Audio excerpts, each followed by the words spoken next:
Bonjour à tous, voici enfin le podcast tant attendu, qui est la suite de la newsletter que je vous ai envoyée pour le mois d'octobre 2024. Donc il y était question de cocktail spirituel, j'ai donc repris ce titre. Tout était parti d'une analogie que j'avais faite avec des amis. On disait que mélanger des alcools et boire ce mélange infâme comme on l'a tous fait étant adolescent, c'était un petit peu comme aujourd'hui les personnes qui prennent, qui picorent à droite à gauche différentes pratiques spirituelles, qui les mélangent, qui en font quelque chose de globalement assez indigeste. Et le résultat est, comme dans notre cas du mélange alcoolisé, c'est une gueule de bois finalement, gueule de bois spirituelle peut-être, mais gueule de bois quand même. Le sujet d'aujourd'hui sera donc le mélange. Euh, Mon but, c'est pas d'apporter des réponses, c'est pas de vous dire il faut absolument mélanger telle et telle pratique ou il ne faut pas le faire, mais on va au moins essayer de se questionner sur la pertinence de ces cocktails spirituels, essayer de démêler ce qui est pertinent pour nous. On n'a pas tous la même capacité de digestion, après tout, on tient pas tous l'alcool de la même manière. Donc, le but, c'est pas de donner des réponses toutes faites, mais de vous donner des pistes de réflexion pour ensuite construire ce qui vous convient comme chemin, comme voie, comme cocktail. Ce qui a inspiré cette réflexion, c'est parce qu'au moment où j'ai écrit ces premières lignes, où j'ai écrit cette newsletter qui est à l'origine de ce podcast, eh bien, on fêtait en Inde Navaratri. 9 nuits qui sont dédiées au culte de la Shakti, de la déesse sous différentes formes. C'est finalement un culte à cette force vitale qui est en nous, qui est dans l'univers et qui est la vie elle-même. La Shakti, elle est représentée par différentes figures féminines. Donc c'est pas forcément que les dieux sont polygames, même si parfois c'est présenté de cette manière. C'est plutôt qu'ils représentent de multiples facettes d'un même principe. Un principe va pouvoir s'exprimer de différentes façons. Et cette variété qui sème parfois la confusion, la sensation de dispersion, eh bien on peut toujours la ramener à une forme d'unité. Quand on est perdu, revenir à l'unité, au dénominateur commun, c'est souvent le plus sûr moyen de retrouver son chemin. Donc tout est parti de quelque chose de peu spirituel, une forme de moquerie, avec quelques yogis assez irrévérencieux. J'avoue que je ricanais bêtement en observant quelques dévots, et mettons ce mot entre guillemets, qui s'astreignent à suivre des rites complexes qui sont observés par des brahmanes indiens, le tout en se vantant d'être détenteurs de traditions qui sont réservées aux élus.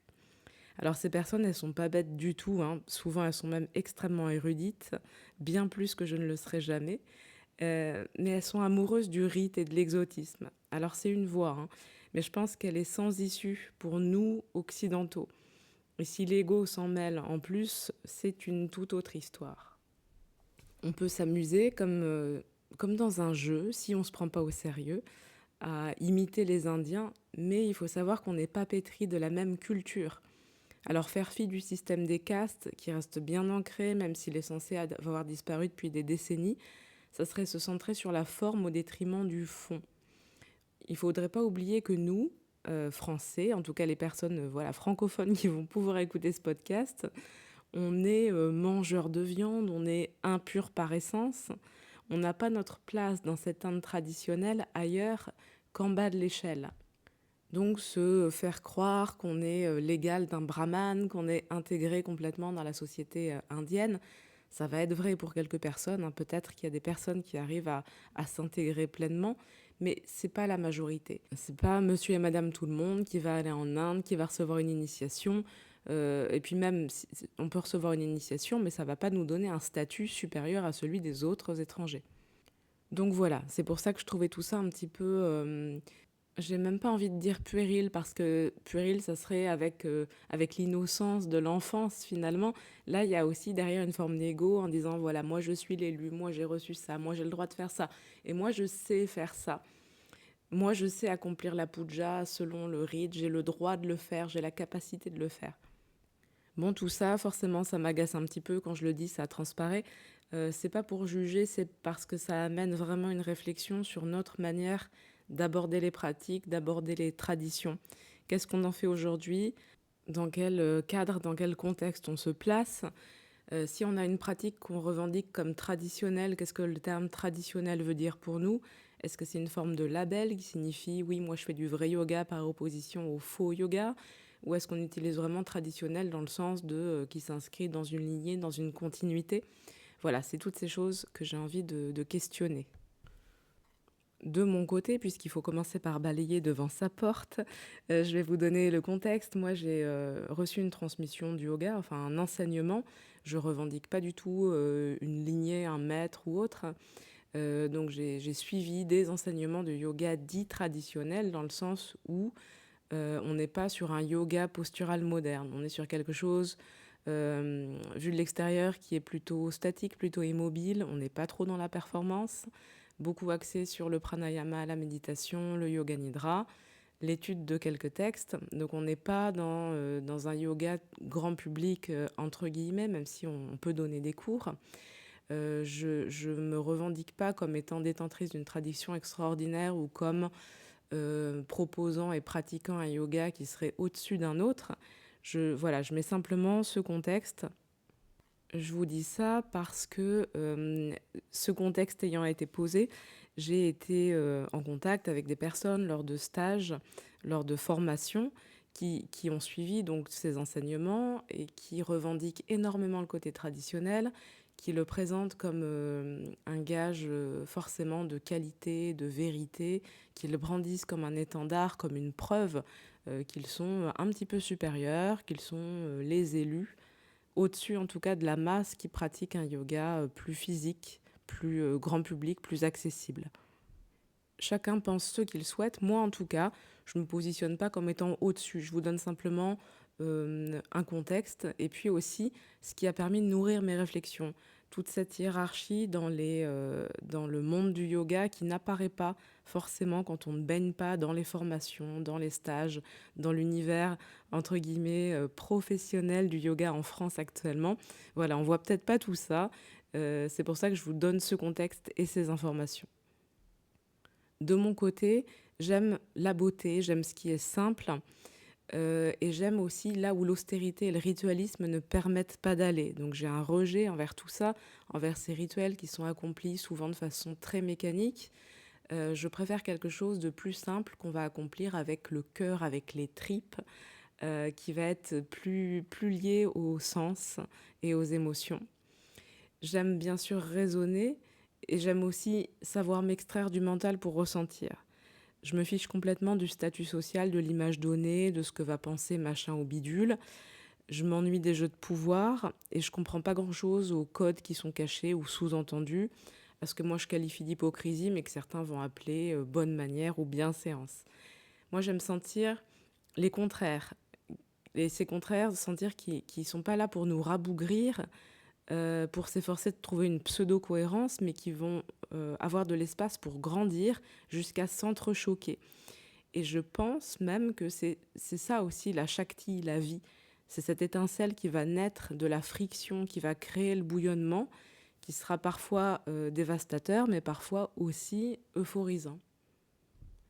Je crois, et ça c'est encore une croyance, hein, que l'une des clés pour être heureux, entre guillemets, parce que bon, c'est aussi pour ça qu'on pratique, en tout cas bon nombre de personnes se tournent vers le yoga pour être mieux, pour être plus heureux. Donc l'une des clés, ça serait de ne pas penser que le problème est un problème, que tout devrait être lisse et facile. Déjà, quand on s'est enlevé cette pression, ce poids, cette injonction d'une vie sans problème, je pense qu'on vit un petit peu mieux. Même si à première vue, l'absence de friction, c'est quelque chose de confortable, bah souvent c'est aussi l'évitement, la mollesse, l'apathie, en un mot, l'absence de vie. La théorie est belle, mais on peut ramener ça à notre quotidien. Parce que une pratique et des idées qui ne seraient pas ramenées dans la vie quotidienne, ramenées aux problématiques qu'on rencontre, nous, dans nos vies réellement, et ben c'est une belle théorie, c'est quelque chose qui nourrit peut-être le mental, mais ça ne nous sert pas à grand-chose. Donc quand on a quelqu'un qui nous agace, quelqu'un qui semble nier nos besoins, une situation qui nous paraît insoluble, c'est là qu'on va pouvoir mettre en pratique tout ça. Toutes les situations conflictuelles, c'est des situations dans lesquelles il y a friction.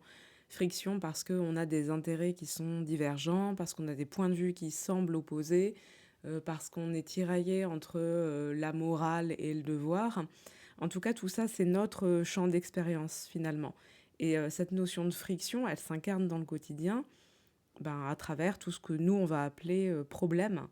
Donc c'est aussi à nous d'essayer de saisir cette étincelle de vie, ce fragment d'énergie, ce petit agacement, c'est ça en fait, hein. C'est pas énergie dans le sens mystique, mais c'est ce supplément de passion, d'émotion, de colère, de ce que vous voulez, enfin quelque chose qui va nous forcer à bouger, voilà, quelque chose qui va nous... c'est ce que veut dire émotion d'ailleurs, hein, quelque chose qui va nous amener à nous mettre en mouvement, à amener un changement, à apporter une modification. Et souvent, si on n'a pas de problème, si on a une vie très simple, très confortable, très lisse, on n'est pas du tout amené à changer, on a envie que les choses se stabilisent. Donc ça, c'est pas pour dire qu'on va tout le temps chercher à augmenter le niveau des problèmes, simplement pour dire que quand on entend dire de façon un petit peu générale, un petit peu bateau, que tout problème cache une solution, que toute difficulté renferme un cadeau, on peut le prendre dans ce sens-là. Ça ne veut pas dire que chaque difficulté va être géniale et on va sauter au plafond et se réjouir. Ça veut simplement dire qu'à chaque fois, on va être obligé, si on souhaite sortir de la difficulté, si on souhaite sortir de l'inconfort, de changer, de modifier quelque chose, d'amener un ajustement. Et parfois, il n'y a pas grand-chose à faire.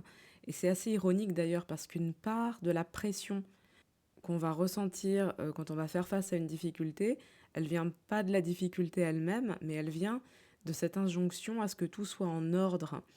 Euh, on a cette idée que dans un monde idéal, tout serait bien comme il faut, facile, esthétique, lisse, mais on ne peut pas forcer les choses à être différemment. On ne peut pas forcer les gens à être sympas avec nous, on ne peut pas forcer les autres à adopter notre point de vue, et tout n'est pas parfait, et parfois, simplement le fait d'admettre que c'est normal, que c'est la vie, que tout n'est pas obligatoirement bien rangé, tout ne va pas dans notre sens, juste le fait de s'en rendre compte, de l'admettre et de se dire est-ce si grave, ça ôte une part de pression inutile. Donc revenons à notre idée de cocktail spirituel. Parfois, pour aller mieux, quand on est un petit peu branché spiritualité, yoga, si c'est votre cas, on peut être tenté de se rendre dans l'un des bazars de la spiritualité, comme si on se rendait au marché des créateurs de cocktails spirituels. Alors parfois, il y a de très bons ingrédients dans le bazar, hein. On va trouver un tai chi tout frais, un ayurveda en gros, un yoga 100% bio et vegan, tout ce que vous voulez, tout est certifié. Et comme pour les alcools, c'est pas forcément les ingrédients qui sont problématiques, hein, ça peut être les mélanges. Alors bien sûr, en quantité, il y a toujours un problème quand on abuse de ces bonnes choses, ou quand c'est pas pratiqué de la bonne manière, ou quand c'est mal compris. Mais voilà, ce qui va poser problème très souvent, c'est les interactions. Notez que je rejette pas du tout les breuvages, et je ne rejette pas du tout les pratiques, mais disons que dans un cas comme dans l'autre, je suis pour une consommation raisonnée qui est faite en conscience, en connaissance de cause. Donc sur ce marché de la spiritualité, c'est comme un happy hour, on peut boire tout et n'importe quoi à volonté. Et dans ce milieu, en tout cas de l'expérience que j'ai, des personnes que je peux fréquenter, souvent il est très bien vu d'ingurgiter un maximum de formation en trucs quantiques, en machin énergétique, ou même en yoga d'ailleurs. Mais dans ce milieu, quand on est professionnel, et c'est d'ailleurs pour ça que je ne le suis plus, mais ça sera certainement l'objet d'un autre podcast, il est vraiment bien vu d'allonger son CV, de faire un maximum de trucs, d'avoir fait plein de stages avec des maîtres renommés. On juge même plus la compétence, on juge la renommée, comme on suivrait une mode d'une certaine manière. Et le risque, c'est à peu près le même que quand on boit un mélange d'alcool un petit peu étrange et fait à l'intuition. C'est de se réveiller avec un genre de gueule de bois un jour et de se dire oh là là, qu'est-ce que j'ai fait? Dans quelle direction je suis allée? Est-ce que je me suis pas perdue? Ça, c'est quelque chose que l'on entend souvent chez les personnes qui ont embrassé plusieurs voies, qui ont fait un mélange de toutes ces voies et qui un jour se rendent compte que ça a créé un énorme sac de nœuds, que finalement il y a plus grande cohérence là-dedans et se retrouvent complètement démunis. Alors soit ensuite vont tout rejeter, soit vont persister dans ce sac de nœuds, mais dans tous les cas, ça va créer certainement beaucoup de confusion, beaucoup plus que ce qui est nécessaire. Alors pourquoi est-ce qu'on va vers ça? Et quand je dis nous, je m'inclus vraiment dans le lot, hein. Ne croyez pas que je critique les autres et que moi je me glorifie d'être dans le droit chemin. Comme à peu près tout le monde, je fais parfois des pas en arrière sur mon chemin et mon sens de l'orientation fait parfois, même peut-être souvent défaut. Alors pourquoi est-ce qu'on tombe dans le piège du Happy Spiritual Hour? Si cette recherche me passionne, c'est parce que moi aussi parfois je peux être victime de ce qu'on appelle le syndrome de l'objet brillant. Alors on va essayer de voir ensemble pourquoi est-ce qu'on tombe tous dans ce piège, même si on le connaît bien. Je pense que reconnaître le terrain, c'est la première étape pour ensuite pouvoir contourner les ornières. Peut-être pas toutes, mais une bonne partie. Le premier problème que je vois, c'est cette sensation de ne pas être assez. Multiplier les disciplines spirituelles, les enseignements, les stages, les lectures, etc.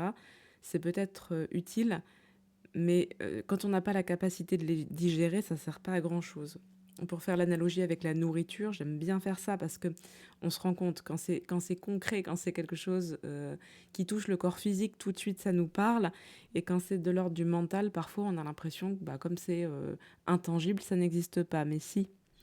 Donc si on parle de nourriture, cette frénésie pour aller vers de nouvelles choses, c'est un genre d'hyperphagie, voire de boulimie.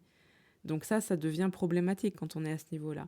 On pourrait peut-être même parler de troubles du comportement spirituel comme on parle de troubles du comportement alimentaire. En tout cas, c'est bien de l'ordre de la compulsion. Et quand cette sensation de devoir en savoir plus, travailler davantage sur soi, aller dans cette recherche tout le temps de purification, d'amélioration, quand ça devient une douleur, une sensation de ne jamais être assez, puisque cette voie n'a pas de chemin, la spiritualité, qui devait nous aider à tracer une voie vers une forme de libération, tout d'un coup elle devient une entrave. Elle se transforme en quelque chose de négatif qui nous empêche de nous réaliser, qui nous donne toujours cette sensation d'impuissance, cette sensation de ne pas être comme il faut. Et c'est drôle parce que pour moi, ça, c'est une forme d'avidité. Et l'avidité, c'est reconnu par un certain nombre de religions ou de voies spirituelles comme un obstacle, voire un péché. Et ça semble pourtant glorifié quand il s'agit du domaine spirituel. Mais je crois que le mécanisme, il est vraiment le même que pour la personne qui est addicte au sexe, à la drogue, à l'alcool, à la nourriture, au jeu, à tout ce que vous voulez. Quand il y a une compulsion, il ne peut pas y avoir de liberté.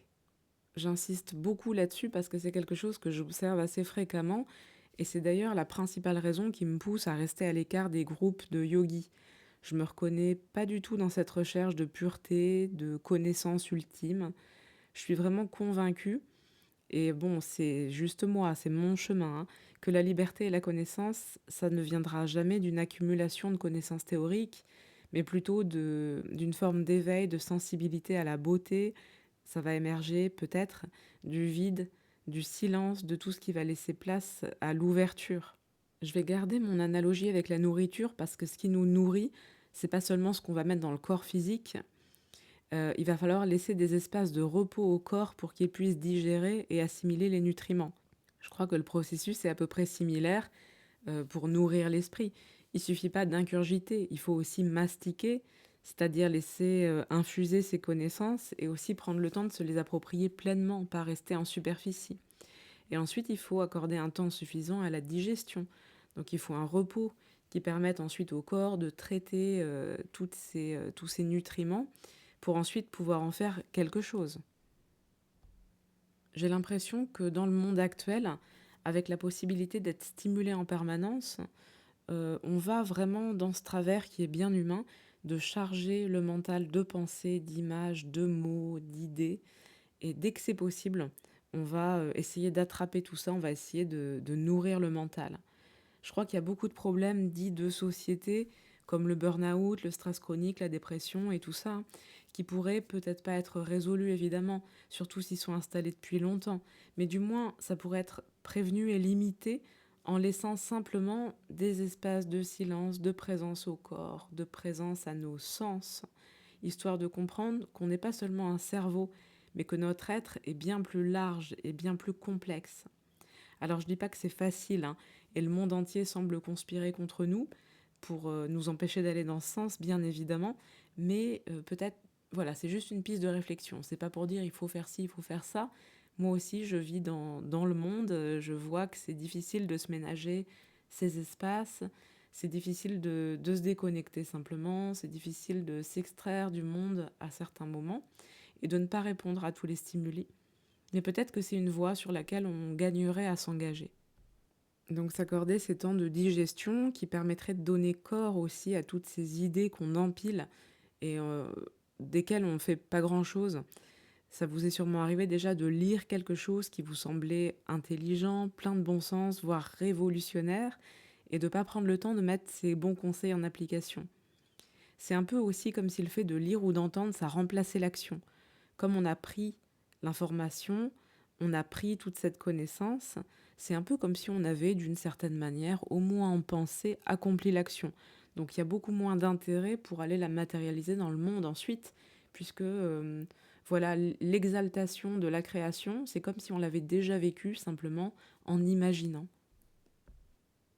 Il y a aussi un autre effet néfaste qui est lié à cette surcharge d'informations et de possibilités aussi, et c'est la facilité d'avoir les choses. Même quand on a l'impression de manquer, on ne se rend pas compte, mais il y a énormément de choses qu'il est maintenant très facile d'obtenir.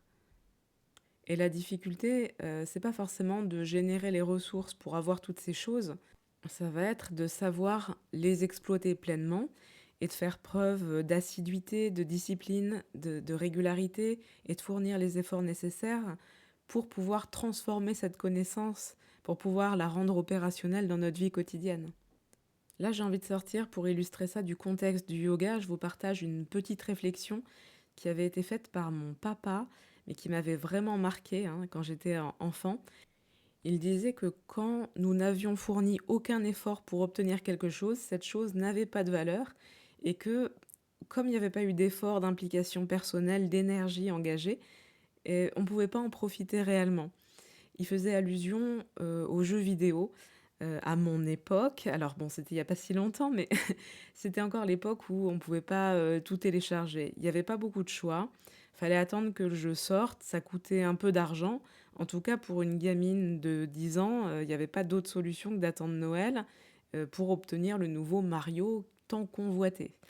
Alors ma demi-sœur, qui est née 11 ans plus tard, elle avait un choix pléthorique. Elle pouvait télécharger gratuitement des centaines de jeux.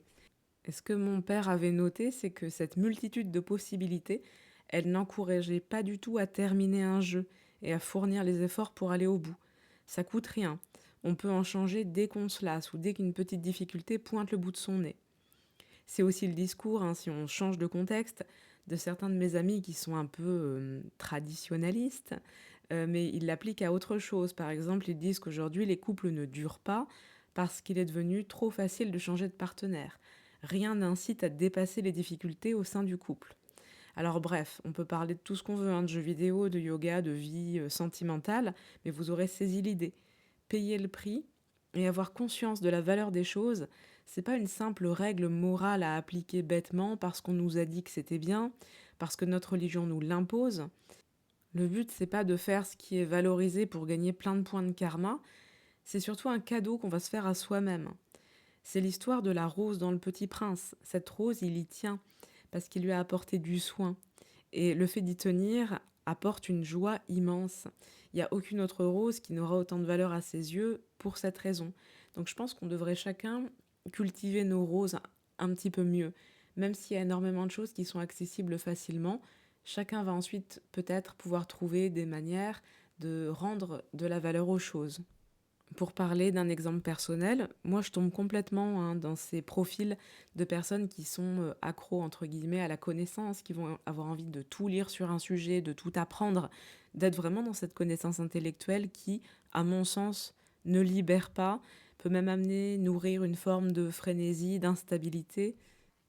Donc j'essaye maintenant de plus collectionner les bouquins sur un sujet, d'aller plutôt sélectionner quelques ouvrages qui vont me plaire. Donc je m'interdis pas de lire des livres numériques par exemple, mais je considère que si je prends un livre numérique ou si je récupère un bouquin dans une bibliothèque, je vais prendre connaissance de ce livre. Et si ensuite j'ai vraiment envie d'approfondir, dans ce cas, je vais prendre une belle édition. Je vais aller mettre en place une action qui va m'engager davantage financièrement, en temps, euh, pour mettre de la valeur dans cette chose.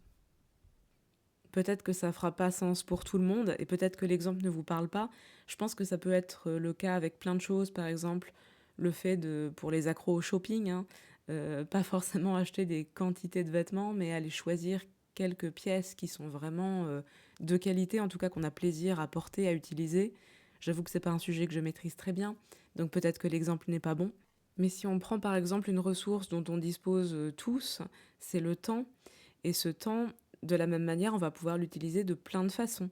Si on choisit de donner davantage de ressources en temps à une activité, ça va nous marquer, ça va nous impacter. Ça va être quelque chose qui sera plus profitable.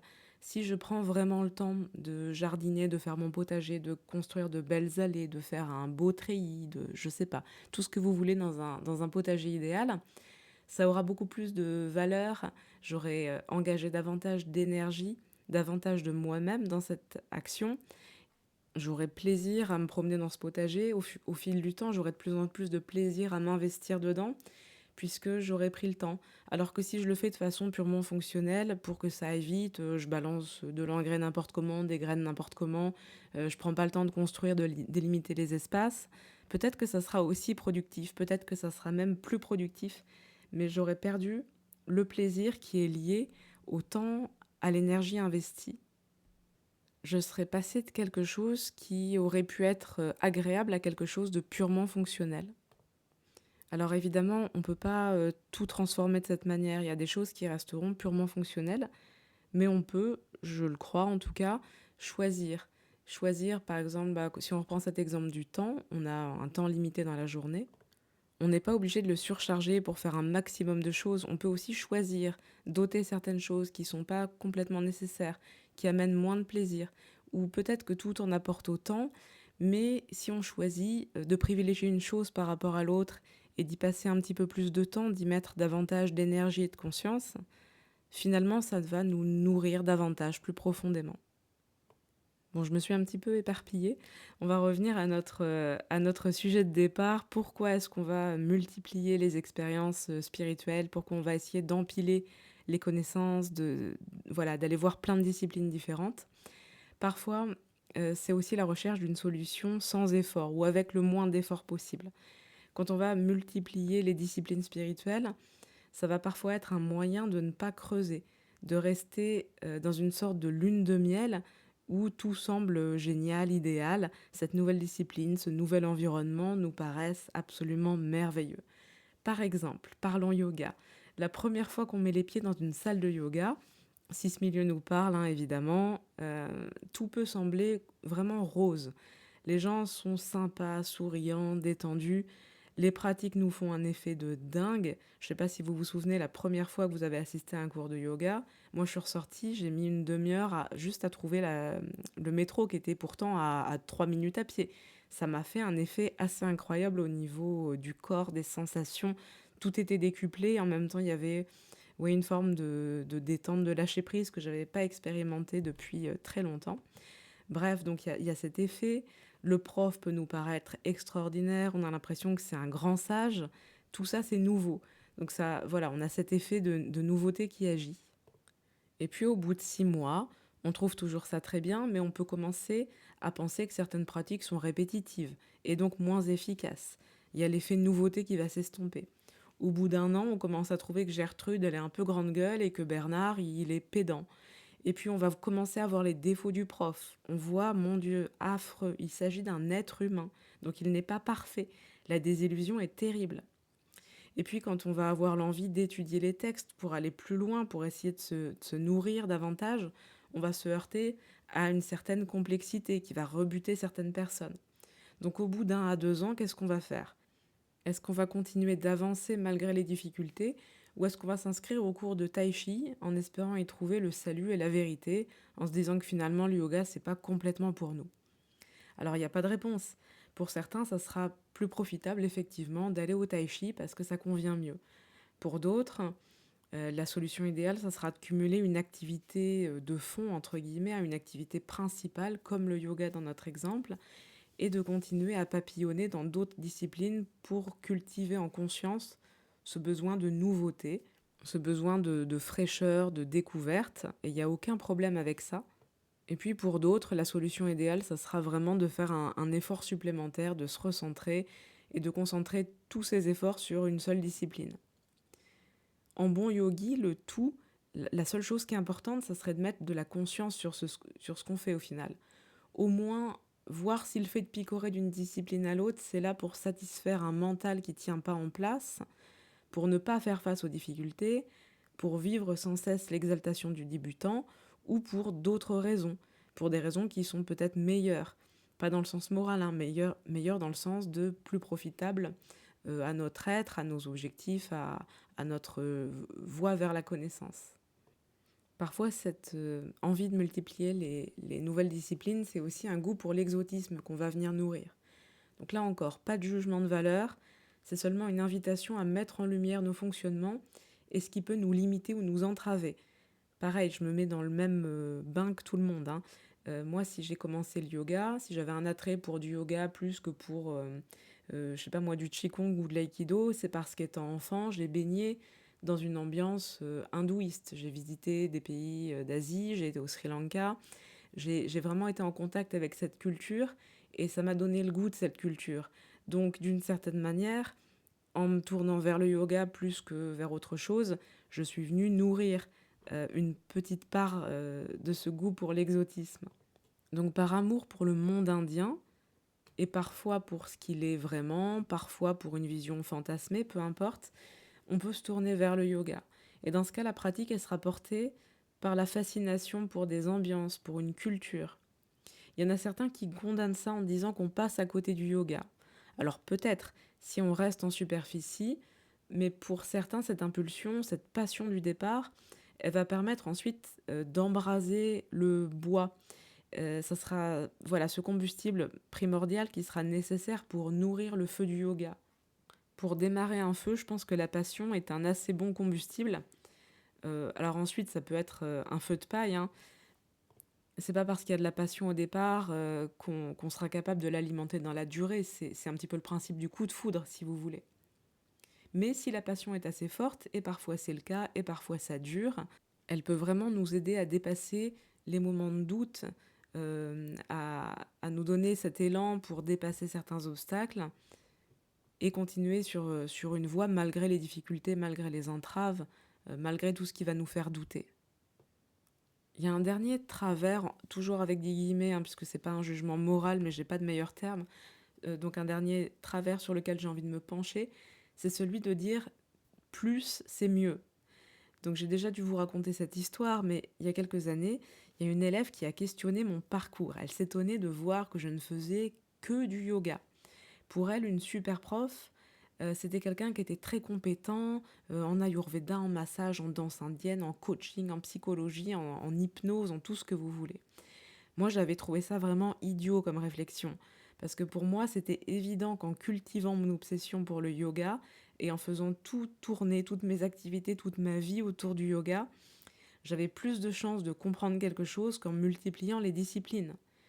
Je me suis ensuite rendu compte que cette croyance qu'il faut s'afficher comme expert multidisciplinaire, elle était finalement très répandue, hein, que c'était pas du tout idiot, c'est quelque chose que beaucoup de gens ont. Alors chacun fait comme il l'entend, mais moi je pense que c'est encore un fonctionnement dont il faut avoir conscience au moins, pour ensuite choisir consciemment qu'est-ce que je fais. Est-ce que je nourris une discipline? Est-ce que je mets tous mes œufs dans le même panier? Ou est-ce que je cherche à me diversifier? Ou est-ce que j'ai encore une fois l'approche intermédiaire? J'ai une discipline principale et ensuite je vais satisfaire mon besoin de nouveauté en allant à droite à gauche. Quand le monde entier va nous pousser à nous disperser, et c'est ce qui se passe aujourd'hui, je crois qu'il est nécessaire de se recentrer et de choisir ce qui sert réellement nos intérêts. Tout le monde n'a pas un tempérament monomaniaque comme c'est mon cas, hein. Et parfois d'ailleurs ça me joue des tours, je dis pas que c'est idéal, mais je pense qu'on devrait, au moins pour certaines étapes de la traversée, se boucher les oreilles, se faire attacher au mât du navire et être bien certain que les décisions sont prises en conscience et que c'est pas uniquement lié à une pression sociale, à la peur de ne pas être assez, à la volonté d'épater la galerie, au besoin de gagner en légitimité. Vous voyez tout ce que je veux dire. Je pense que vous pouvez continuer cette liste et qu'elle est assez longue, suivant les personnes, ça peut être vraiment extrêmement long.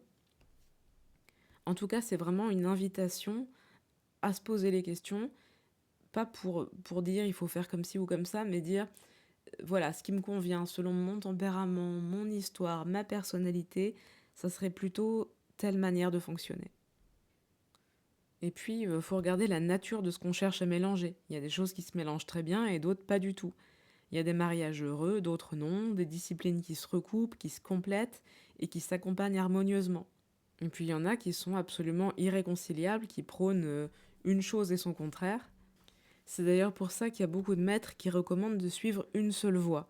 Au moins, il n'y a pas d'effet secondaire néfaste lié au mélange. Il y a bien sûr des composés, revenons à notre analogie, peut-être avec des médicaments plus qu'avec l'alcool. Donc il y a des composés, si on les prend ensemble, leurs effets vont se renforcer. Mais encore faut-il savoir identifier les synergies qui sont profitables et celles qui seront néfastes. Donc chacun reste libre, bien sûr, mais toujours avec la conscience pour guide. Encore une fois, on va sortir du yoga, on va sortir... parce qu'on a le nez dedans, finalement. C'est bien parfois d'aller extrapoler, d'aller voir des choses qui semblent exagérées, voire absurdes, et puis ensuite de le ramener à ce qu'on connaît.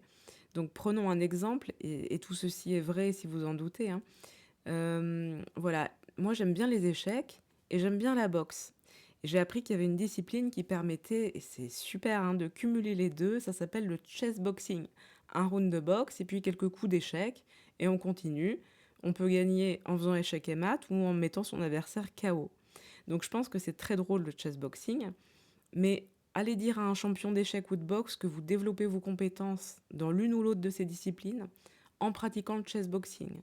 Est-ce que vous croyez que vous vous améliorerez sérieusement en échec ou en boxe? Est-ce que vous pensez que c'est idéal? Est-ce qu'il vaudrait pas mieux apprendre l'un ou l'autre, quitte à s'amuser à mélanger les deux de temps en temps, hein?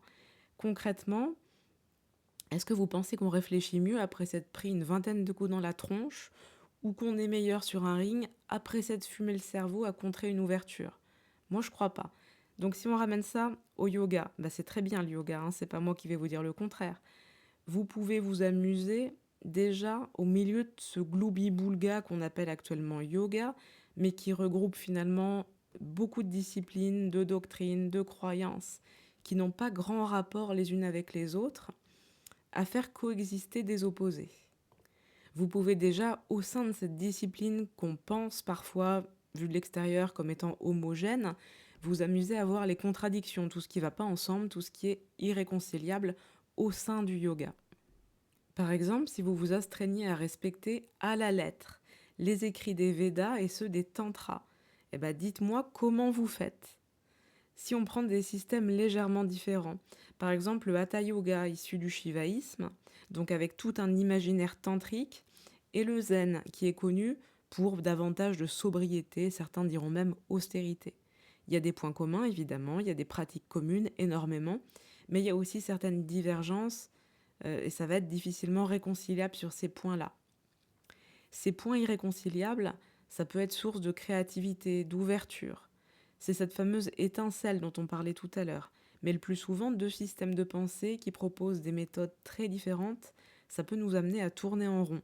Ça dépend des personnalités, bien sûr. Certains sont très à l'aise avec les contradictions et savent très bien les gérer, d'autres pas du tout. Donc, si vous êtes plutôt du genre à ne pas aimer les contradictions et à vouloir un système complètement cohérent, adopter plusieurs systèmes différents, donc souvent qui vont être amenés à avoir des contradictions sur des points, ça va nous enliser dans le doute, dans l'oscillation. On va se demander qui a raison, qui est-ce qu'il faut croire, qui a la bonne vision d'un corps énergétique, qui a raison sur la théorie du karma. Voilà, les exemples sont infinis. Encore une fois, ça ne veut pas dire qu'il ne faut pas mélanger du tout, qu'il faut absolument séparer les choses et qu'il faut choisir une doctrine et l'embrasser pleinement. Je dis simplement que quand on s'engage de façon sérieuse dans plusieurs voies, à un moment on va tomber sur un os. On va se dire ah là il va falloir faire un choix ou accepter la contradiction. Et c'est peut-être ça la voie finalement. C'est accepter qu'il n'y a pas une vérité unique. C'est se dire il y a des points, peut-être que ce n'est pas les points essentiels sur lesquels les maîtres, les voies, les doctrines ne sont pas en accord. Pour finir, je crois qu'il n'y a pas de méthode idéale. Il y a une proposition qui sera plus adaptée pour chacun. D'ailleurs, ça vient pas forcément de la doctrine elle-même. Nous ne sommes pas que des êtres rationnels, nous sommes aussi doués de sentiments et d'intuition. Parfois, ça vient du maître, ça vient de la personne qui nous enseigne. Bon, je dis maître, je pourrais dire enseignant, parce que pour la plupart d'entre nous, on a un enseignant, mais on n'a pas de maître. Donc on peut avoir un attrait pour la manière d'être d'une personne, pour la clarté de ses explications, parce que ce qu'il ou elle dit fait écho, les images qu'il ou elle utilise sont assez proches de notre mode de pensée. Et donc on comprend très bien quand cette personne nous explique. Et c'est pour ça que cette voix fait sens pour nous, parce qu'on a trouvé une personne qui est en capacité de donner du sens, d'apporter une grille de lecture qui nous parle et qui permet de décoder ce système. Et puis parfois, l'admiration, l'amour qu'on porte au maître va nous entraîner vers une voie, et cette passion, cet attrait, va nous offrir le carburant nécessaire pour surpasser les premiers obstacles. Donc, est-ce qu'on doit arrêter tout le reste parce qu'on se dédie au yoga? Je ne pense pas. Pour aller vers plus de clarté, le plus judicieux, ça serait de commencer par savoir ce qu'on place en priorité. Quel est le chemin principal? On revient à nos jeux vidéo, c'est choisir sa quête principale. On ne s'interdit pas des quêtes secondaires, mais au moins la priorité, la direction est claire. Et tant que la direction n'est pas claire, on a la conscience qu'on est en recherche, de chemin. Dans une vie, il y a des choses qui passent avant tout, il y a des valeurs qui nous portent. Dans une journée, même si on a l'impression de les subir, il y a des choix qui sont faits. À quoi est-ce qu'on va dédier notre temps et notre énergie? Et je crois que c'est ça la question fondamentale. À quoi est-ce qu'on va choisir de se dédier? Qu'est-ce qui en vaut la peine? Qu'est-ce qui vaut l'effort? Quelle est la rose qu'on a envie de cultiver? Voilà, comme d'habitude, on n'a pas apporté de réponse, on a ouvert énormément de portes. J'espère que ce nouveau format de podcast vous plaît et voilà, qu'il est riche de réflexion. L'objectif, c'est que tous ces questionnements vous permettent de cheminer en ouvrant ces portes, quelle que soit votre voie, puisque tout ce qu'on dit ici, c'est pas lié simplement au yoga, ça peut s'appliquer à n'importe quelle discipline spirituelle ou n'importe quelle discipline de vie, si on n'aime pas trop le mot spirituel. Si vous aimez ces podcasts, n'hésitez pas à vous abonner pour être mis au courant quand un nouveau va sortir. Et n'hésitez pas aussi à partager, à mettre des petits cœurs, des petites étoiles, des petits machins de tous les côtés. C'est certainement la façon la plus efficace de soutenir ce travail. Plus on est nombreux à réfléchir sur ces sujets, plus ça va pouvoir continuer à nourrir nos réflexions, à nourrir nos échanges sur toutes ces thématiques. Donc je vous dis à très bientôt pour un nouveau podcast. Je pense que je vais en faire encore quelques-uns seuls. Et puis bientôt place aux invités qui reviendront pour cette nouvelle saison.